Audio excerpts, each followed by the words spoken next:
Today, we're going to talk about where to start. You know you want to make changes to your health, but there are a million places that you could begin. And how do you even know which one is right for you? That's the question I hear most often from people who attend our church's monthly wellness group.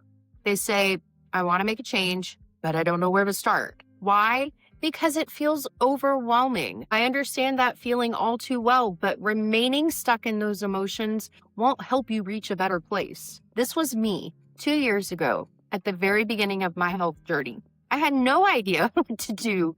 I just knew I wanted to start. So here's what I say. Just pick a starting point and get going.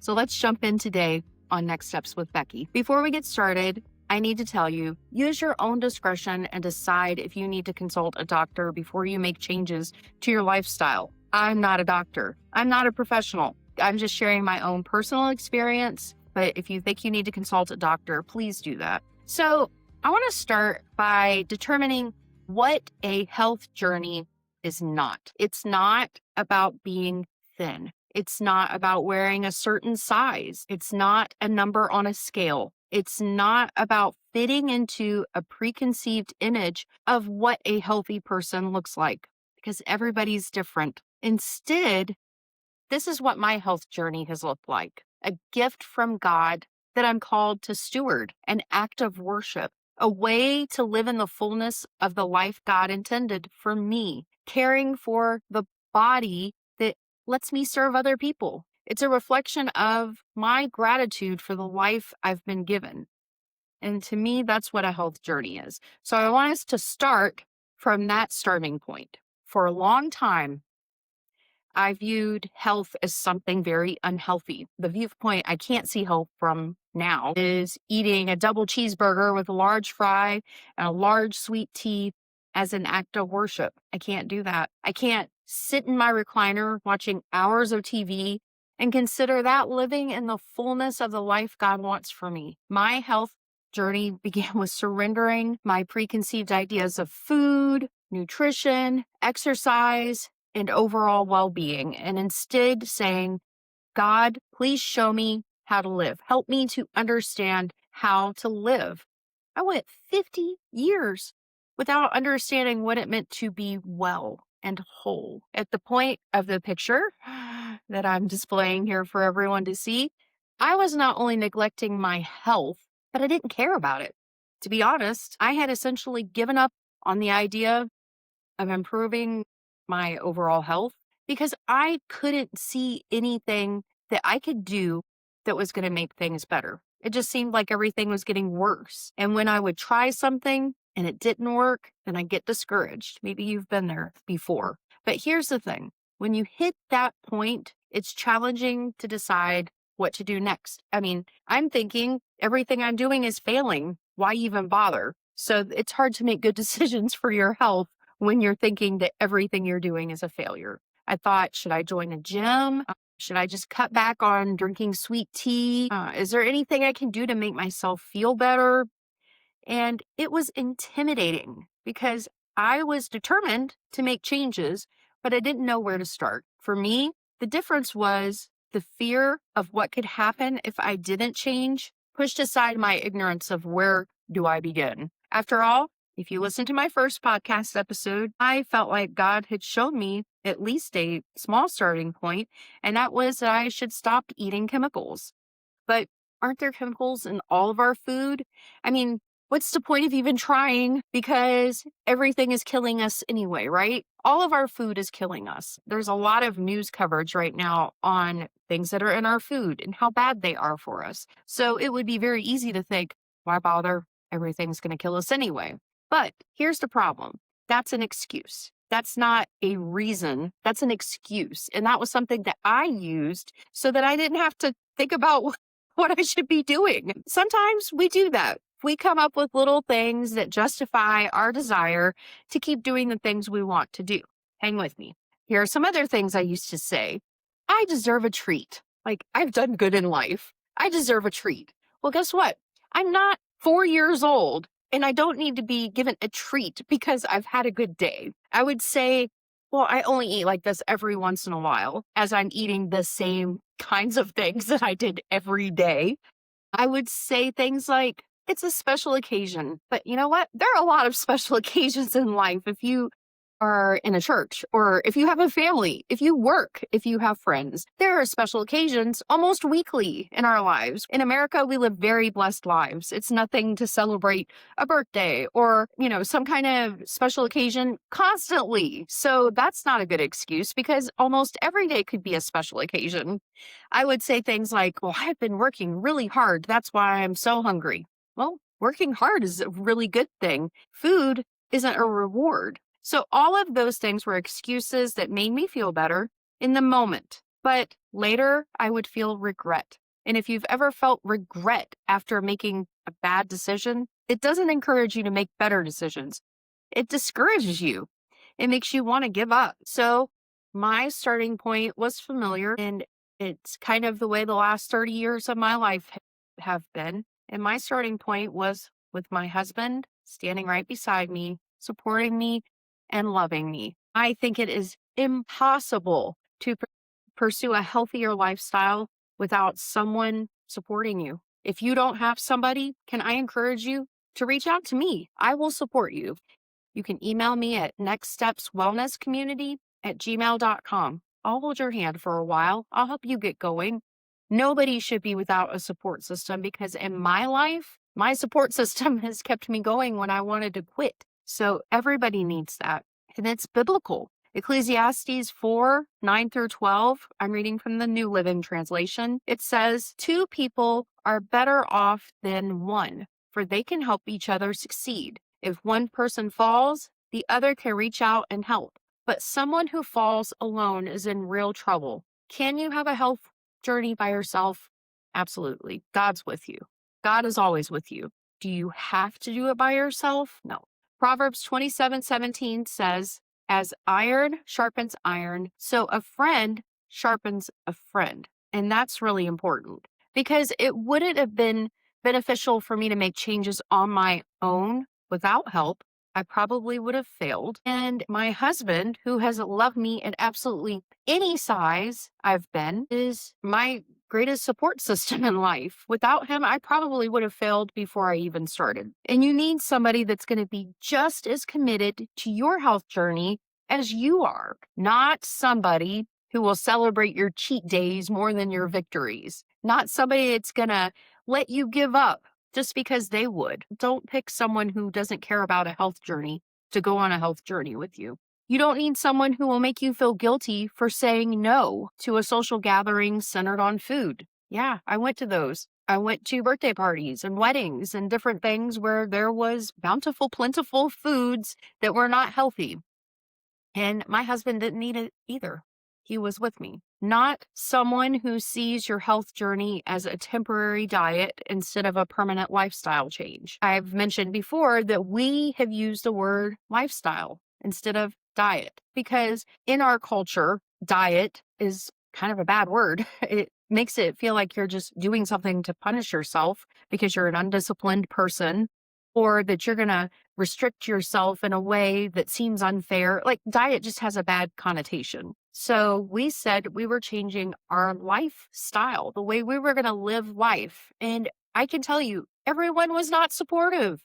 There were lots of occasions when people kind of heckled us or just did not encourage us and actually discouraged us. Listen to the voices that are talking to you because sometimes the people that are discouraging you want you to feel as bad as they do.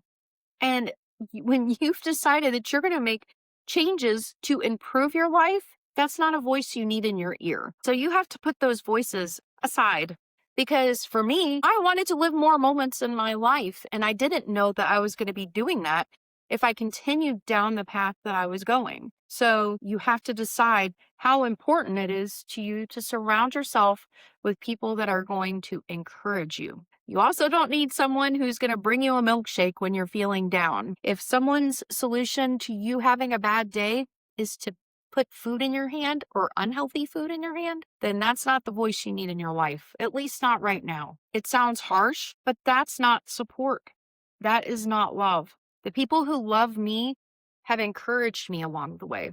The people that love me have not let me give up. In this season of my life, my husband, Ryan, has shown me the truest form of love and friendship because from day one, he committed to eating exactly what I wanted to eat, which was not easy. First of all, I'm not a good cook, so we'll come back to that at some other point. But there was a learning curve for me. But he never complained. He let me complain, but he never let me give up. And I just want to stress that that is so important to have somebody like that in your life. So let's establish a clear starting point. If you want to pursue better health, the place to begin is not with a diet or even a drastic change in your life. It's by finding your why. For me, my why, the reason that I was doing it was because I didn't want to die. I'm going to put another picture here. This is not someone that's going to live a long time. This was someone who was putting on weight so rapidly, feeling so unhealthy that I didn't know if I was going to wake up the next day. And I'm not being dramatic. My health was in a rapid decline. I was bedridden almost completely with the exception of Sundays. I was really, really struggling. So my why was that I didn't think that person was going to live to be 80 or 90 years old. And I wanted to. I wanted to live a long life to see my children and grandchildren grow old. I wanted to be here, and that wasn't going to happen. Maybe that's your why. Maybe that's why you're taking a look at your life right now because you're thinking, how long can I go down this path before everything starts going off the rails?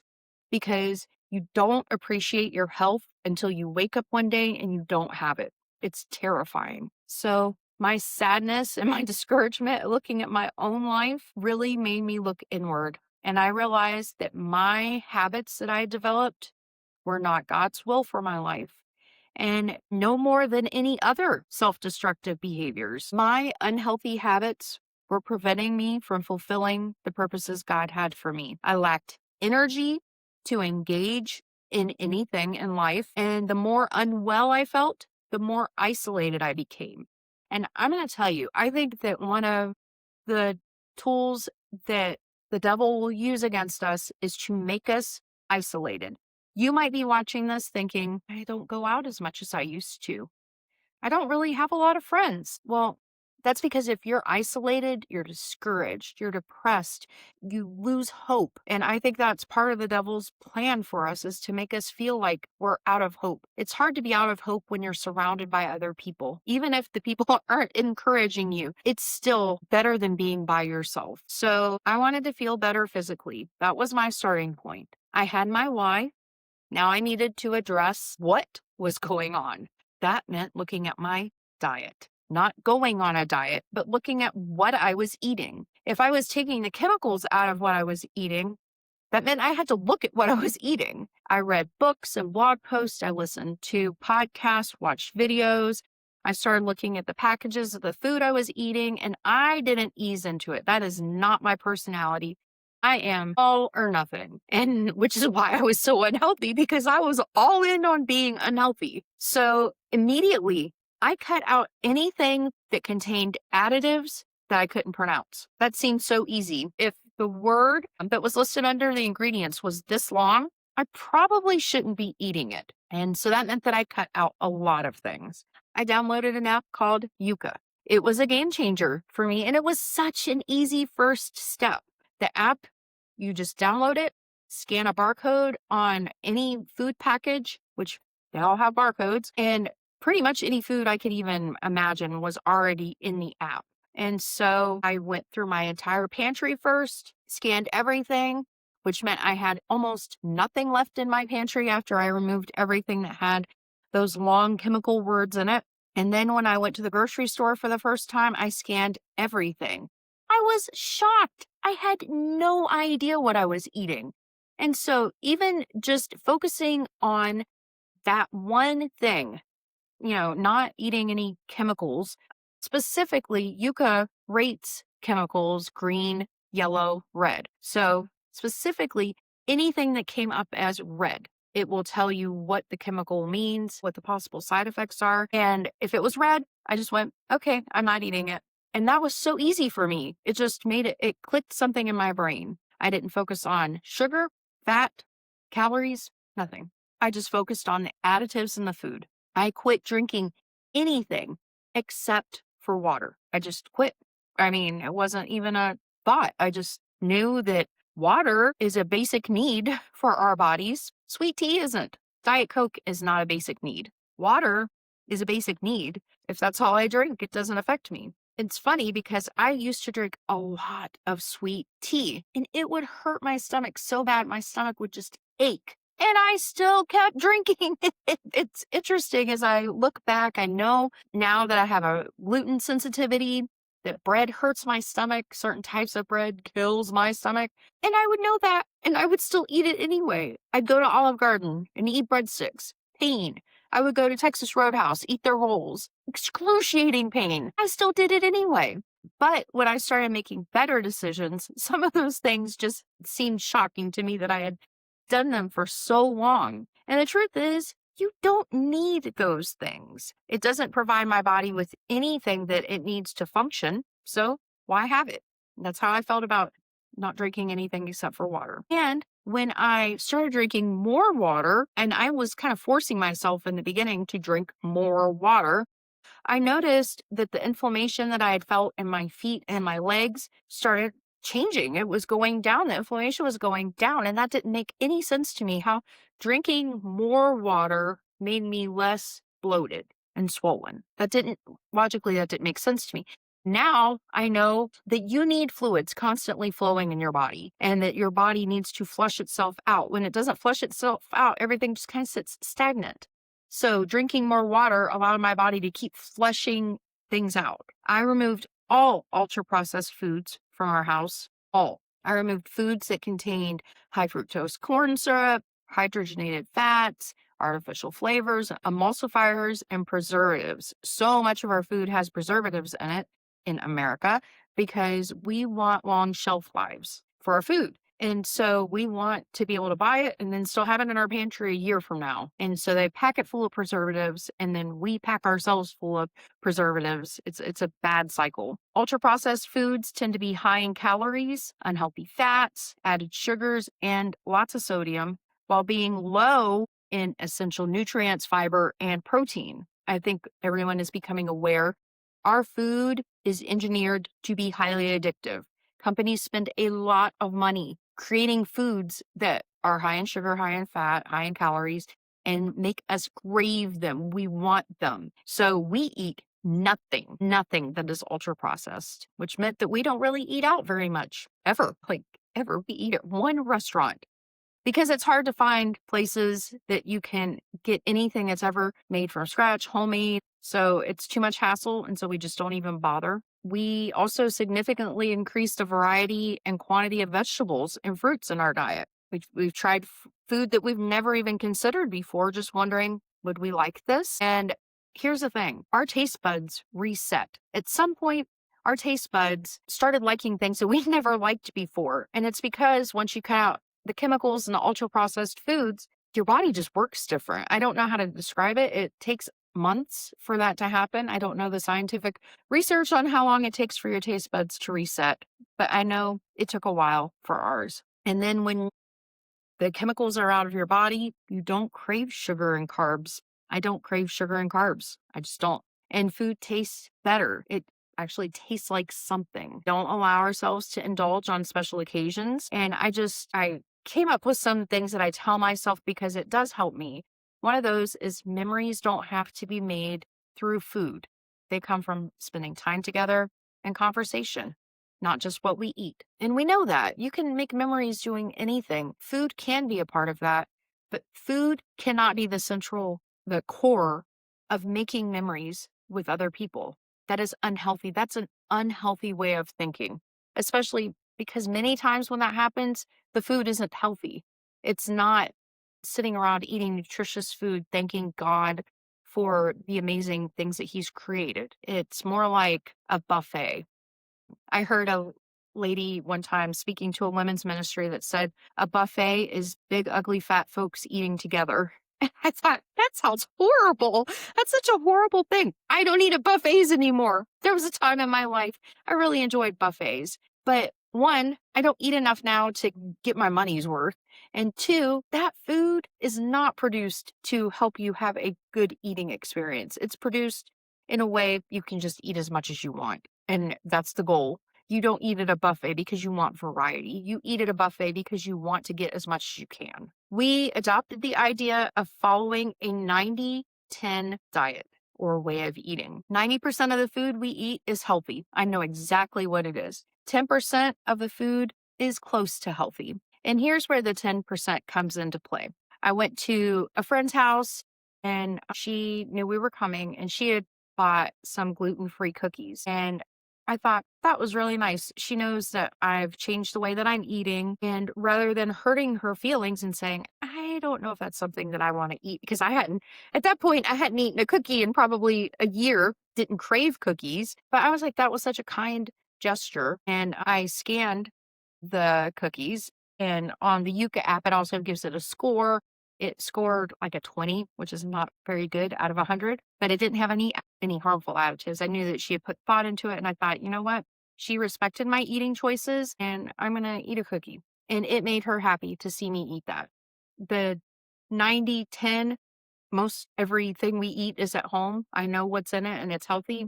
The 10% comes into play in those kinds of situations because hurting her feelings would not have been worth it. Now, when it's come to things like special occasions, birthday parties, and things like that, sometimes I've brought my own dessert, which could be like a fruit salad of some kind. I've had people make things for me, respecting my eating decisions. And then there have been times I just haven't eaten anything. And you know what? People do that all the time anyway. The only reason it is different is because they know that I've made a choice to refrain from something. But people do that all the time. They don't eat the cupcake with the blue icing because they don't want to get blue icing on their teeth. But if I say I don't want the cupcake because it's unhealthy, then I'm rude. So, people make decisions all the time. And when it comes to eating, my decisions are just motivated by something different. So it brings a spotlight to it. Also, I've talked before about how I've had to kind of calm down a little bit because there were times when people would give me something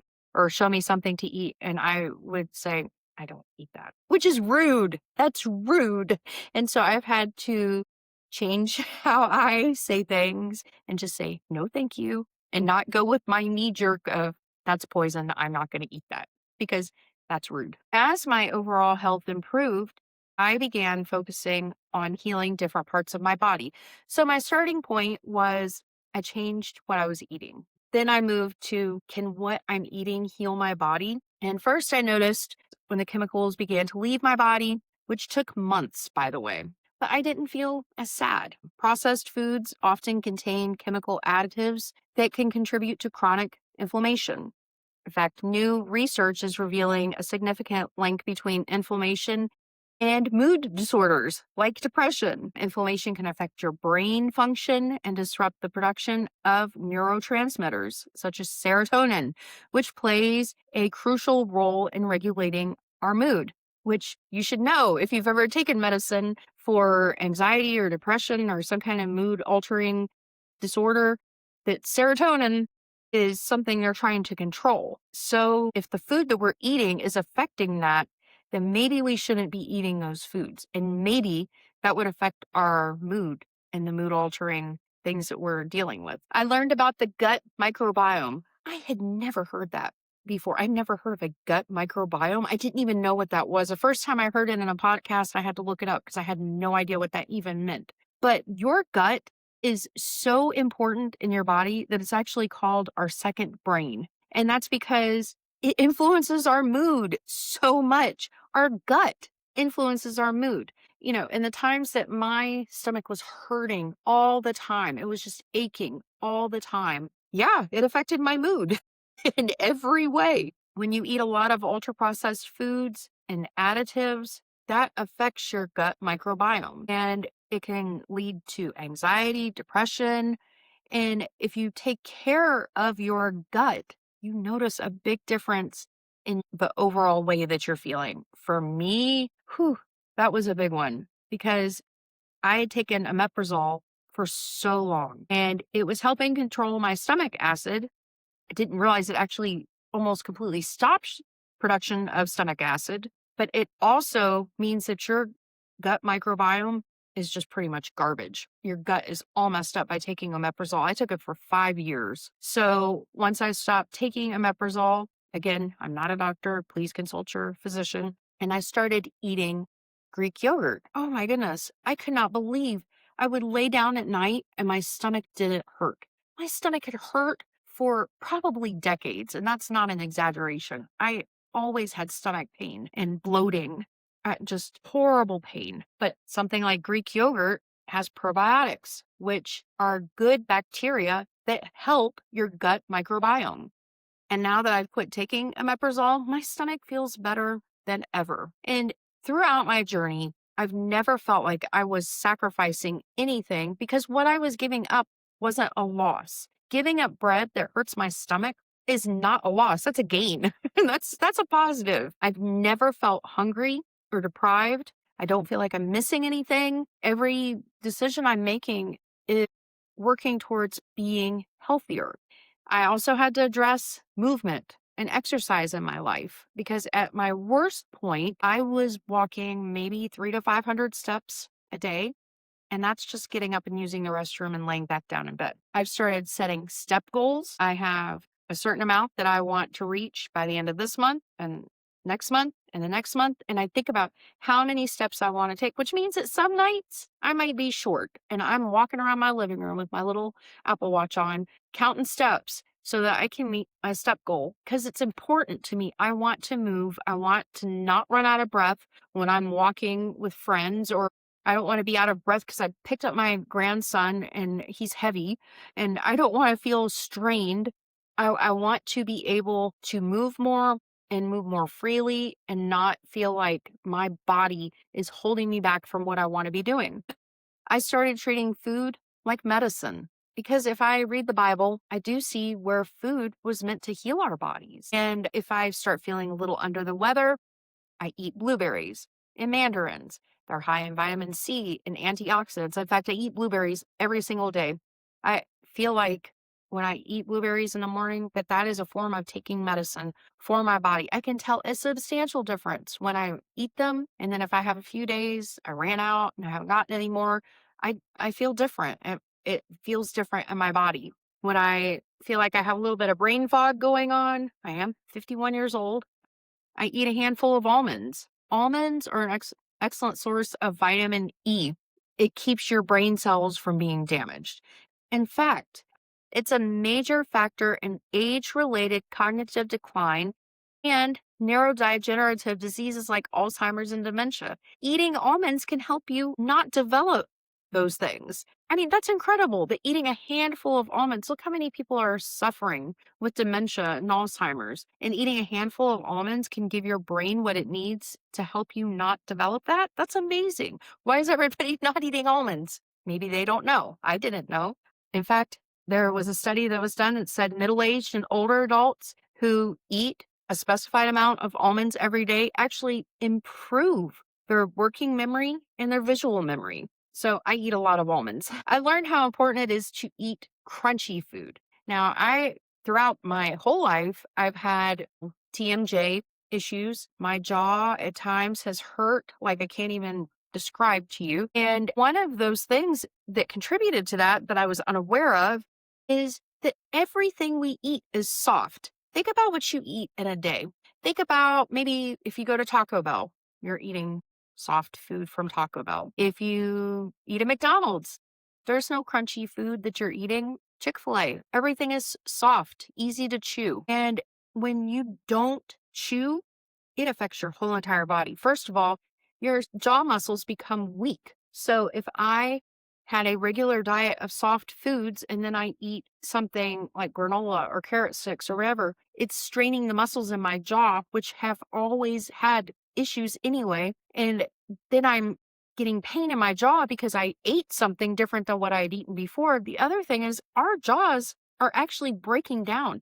Look it up. Our faces are changing shape because of the food that we eat. We're not chewing food. We're not causing our facial muscles to work. The other thing is when we don't chew, our brain doesn't understand that we're eating. Like if you're eating ice cream isn't very filling because you're not chewing anything. That's why you can eat a whole container of ice cream because your brain doesn't go, okay, we're eating now. It doesn't process it like that. That's why you can drink a milkshake like it's nothing and it never fills you up. God made our bodies to chew. It does something in our brain when we eat carrot sticks or raw broccoli or any apples, anything that requires us to chew, we get full faster. So once I decided to change my life, I committed to it wholeheartedly during my lowest moments, because I did have some low moments along the way. I don't really now. In fact, I think about food almost not at all, where it used to be something that consumed my mind. Like I would lay in bed at night and plan what I was going to eat the next day, or I'd start my day by really thinking about what I'm going to eat. Once I changed the way that I thought about food, I just don't think about it very much anymore. I decided to make better choices. I decided to gain knowledge and learn things. I've always been a learner. I don't want to get dumber as I get older. I want to get smarter. I want to be wise. I want people to think that I have knowledge and that encourage them to have knowledge. So I had a starting point. I knew what God's plan for me was. I knew my why.